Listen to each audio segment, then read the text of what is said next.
एक सन्नाटा है, इतना गहरा कि तुम उसे महसूस कर सकते हो। यह तुम्हारे और उसके बीच की खाली जगह नहीं है, यह एक हथियार है। कल तक तुम एक खुली किताब थे। तुम्हारे शब्द, तुम्हारी भावनाएं, तुम्हारी प्रतिक्रियाएं, सब कुछ उसके लिए एक आईने की तरह था। और आज वह आईना धुंधला हो गया है। नहीं, धुंधला नहीं, वह पत्थर बन गया है। तुमने जवाब देना बंद कर दिया, तुमने प्रतिक्रिया देना बंद कर दिया, तुमने उसे वह ऊर्जा देना बंद कर दिया जिस पर उसका अहंकार पलता था। तुम भावनात्मक रूप से अनुपलब्ध हो गए हो, और यह उसके लिए किसी शारीरिक हमले से ज्यादा दर्दनाक है। आज हम उस अंधेरे में उतरेंगे।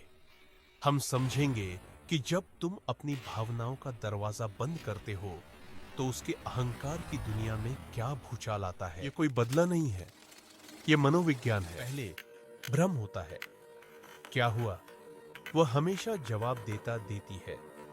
वह अपने फोन को देखता है, तुम्हारी प्रोफाइल को बार बार रिफ्रेश करता है। यह एक छोटी सी गड़बड़ लगती है, एक तकनीकी खराबी।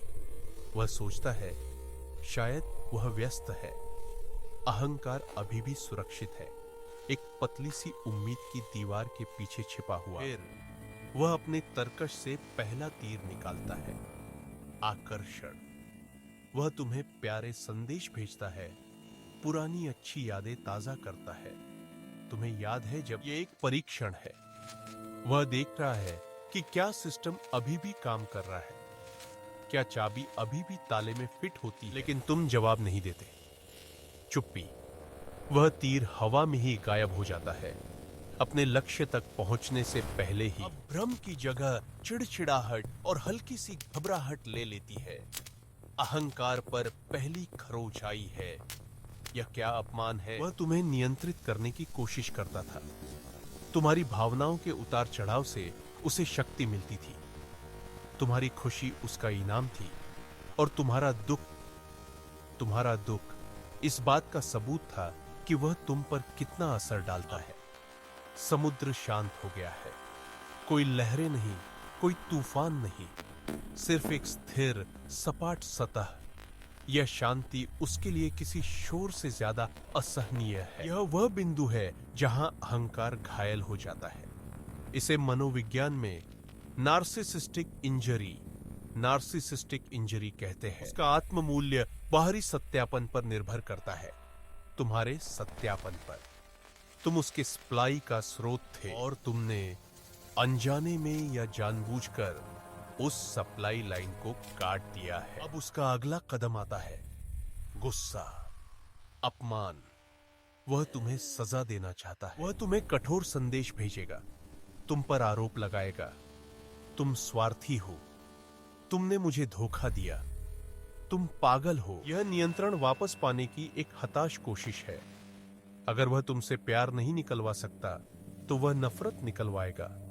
कोई भी प्रतिक्रिया चले, क्योंकि एक नार्सिसिस्ट के लिए सबसे बुरी चीज नफरत नहीं है, सबसे बुरी चीज है अप्रासंगिकता, नजरअंदाज किया जाना। लेकिन तुम अभी भी चुप हो। तुम्हारा पत्थर का चेहरा अडिग है, तुम्हारा मौन एक डाल बन गया है। गुस्सा काम नहीं कर रहा है। अब अहंकार पूरी तरह से दहशत में है। उसने अपना प्रतिबिंब खो दिया है। वह नहीं जानता कि वह कौन है। सोचो, एक वैम्पायर जिसे खून नहीं मिल रहा, एक अभिनेता जिसके लिए कोई दर्शक नहीं है, एक भगवान जिसे कोई नहीं पूछता। यही उसकी हालत है। इस खालीपन को भरने के लिए वह कुछ भी करेगा। और यहीं पर अंतिम, सबसे खतरनाक चरण आता है। इसे हूवरिंग कहते हैं। वह तुम्हें वापस अपनी दुनिया में खींचने की कोशिश करेगा, एक वैक्यूम क्लीनर की तरह। वह तुम्हें बताएगा कि वह बदल गया है। वह माफी मांगेगा। वह उन सभी वादों को करेगा जिन्हें तुम हमेशा से सुनना चाहते थे। वह तुम्हारे दोस्तों और परिवार से संपर्क करेगा, उन्हें बताएगा कि वह तुम्हारे लिए कितना चिंतित है। वह एक पीड़ित की भूमिका निभाएगा। यह सब एक नाटक है, एक शानदार प्रदर्शन जिसका एकमात्र दर्शक तुम हो। वह तुम्हारे भावनात्मक नियंत्रण कक्ष में वापस घुसने की कोशिश कर रहा है। सच तो यह है, उसे तुम्हारी याद नहीं आती, उसे उस एहसास की याद आती है जो तुम उसे देते थे।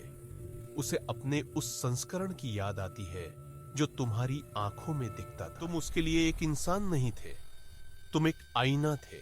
और जब आईना दिखाना बंद कर देता है तो वह टूट जाता है, या वह आईने को ही तोड़ने की कोशिश करता है। जब तुम भावनात्मक रूप से अनुपलब्ध हो जाते हो तो तुम खेल का नियम बदल देते हो।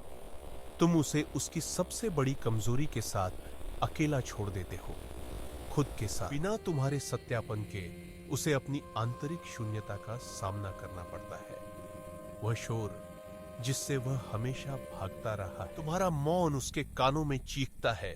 यह उसे उसकी सारी असुरक्षाएं, सारे डर, सारी कमियां दिखाता है। यह समझना जरूरी है, उसकी पीड़ा तुम्हारे खोने के गम में नहीं है। उसकी पीड़ा शक्ति खोने की है, नियंत्रण खोने की है। तुमने उसे उसकी लत से वंचित कर दिया है और वह वापसी के लक्षणों से गुजर रहा है। तो जब तुम यह चुप्पी चुनते हो तो याद रखो, तुम कमजोर नहीं हो, तुम शक्तिशाली हो। तुमने सिर्फ एक बातचीत बंद नहीं की है, तुमने एक विषाक्त चक्र को तोड़ा है। तुमने उसके अहंकार के खेल के मैदान से बाहर निकलने का फैसला किया है और उसे अपने बनाए हुए खंडहरों में अकेला छोड़ दिया है।